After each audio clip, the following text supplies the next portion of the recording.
C'est pas parce que vous avez des directeurs, des managers et des leaders que vous devez oublier que ce sont avant tout des êtres humains. J'arrive dans une entreprise pour animer un parcours, manager et accompagner le changement. C'est un gros groupe dans le nucléaire français. J'ai le groupe pilote.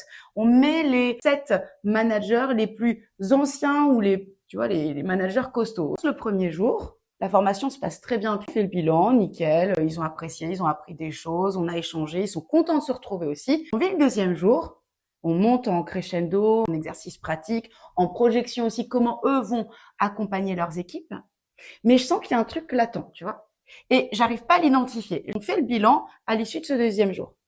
Et là, j'ai un premier manager qui se lâche et qui dit, bah moi, je suis vachement rassurée parce que quand la direction nous a collés tous en formation à manager le changement, je me suis demandé à quelle sauce on allait être mangé et ce qu'ils nous préparaient.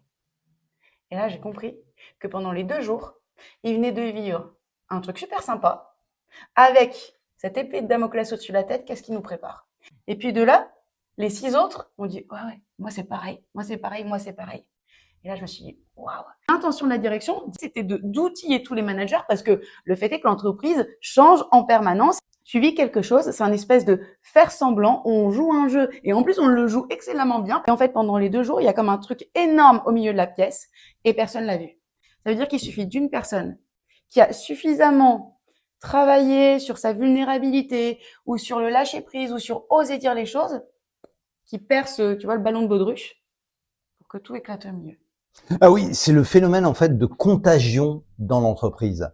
C'est pour ça qu'il faut faire extrêmement attention au processus d'identification de ce que vous pouvez faire vous en tant que manager à un salarié. Un salarié qui passe sa journée devant son téléphone portable par exemple, qui arrive en retard, machin chouette, à un moment vous lui remontez les bretelles, mais il faut savoir à travers cette action si vous n'avez pas remonté les bretelles à l'ensemble des salariés, c'est-à-dire s'il y a pas y avoir un processus de victimisation collectif qui peut entraîner dans une spirale négative.